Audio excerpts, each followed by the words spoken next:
everybody. Dave Weiss here for the Glue Bomb Show. Well, guys, it had to happen. Sooner or later, I was going to get to the end of the Bill Campbell kits. I built them all, except for one. I built all the Weird-Ohs. I built all the Silly Surfers. And I have one Frantics kit left to build. Now, of course, that doesn't include the Testers Weird-Ohs kits, of which I still have one to build, but I've been having a hard time getting that one. So I want to show you the last one. I'm looking forward to building this, but in a way, it will be a sad day because there aren't any more after this one. This is the Frantics, totally fab. In case you were wondering if this was patterned off Beatlemania, this should answer your question. The young lady hanging off the singer's leg as he's trying to sing at the Din Shig. No, I didn't say that wrong. Look at the graphic. Yeah. I don't know. These kits have become sentimental favorites of mine, and I'm looking forward to putting this one together. Let's have a look at what's inside, shall we?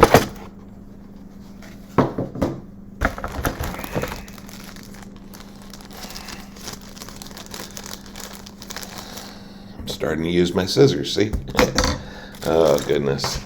I'd show you the instructions. Well, these instructions are old school. I mean, if you look at it, the writing is done on there with a typewriter. This is straight up from the beginning, as far as I can tell. The instruction photos are very hard to see, but basically it's construct the stage, the guitar, put the guy's shoes on the stage, and then we build the guy. And it shows a couple views of building the guy. Then, of course, we have the girl and putting the two together. So we're just going to, again, have a quick look at this. It does show you the verbiage is pretty good on this. So I should have no problem getting it together. All right, let's look at what's on the sprues or parts trees, shall we? All right. So here we have the front of the guitar. Looks like a sandal, perhaps. We have our stage, complete with a little microphone stand there. We've got legs. I think these are his legs. And soda bottle, torso, and his tie.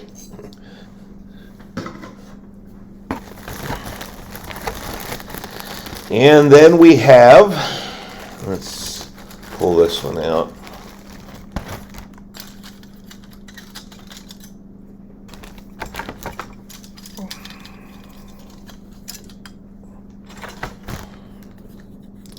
We have two halves of his head.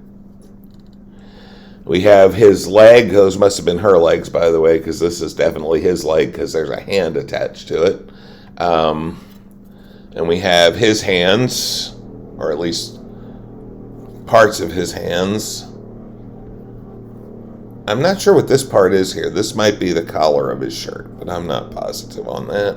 And I have to have a look at that a little closer. And then we have half of the young lady's screaming head. And don't worry, she's not screaming in pain. She's screaming because she's having a Beatlemania fit. Of course, I'm sure they're not allowed to call these the Beatles, but it sure kind of looks that way to me. We have the other half of her head, his feet, looks like bare feet, so I'm assuming those are hers. Then some more hands. And then finally,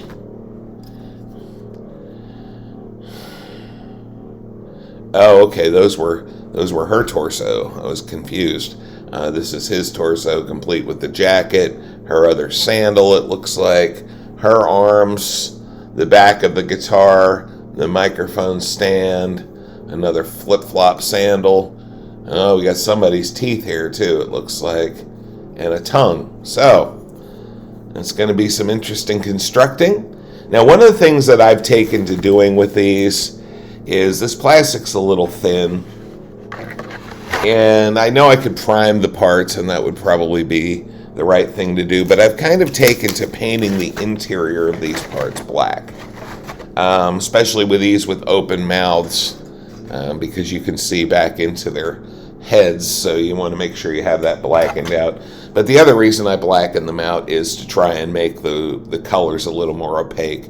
So if I'm sitting them in a place that's got some light showing through it, it doesn't look all, I don't know, like there's light showing through it, and they look solid that way. So that's one of the tips that I have for these. Again, there's part of me that wonders sometimes, is it really necessary?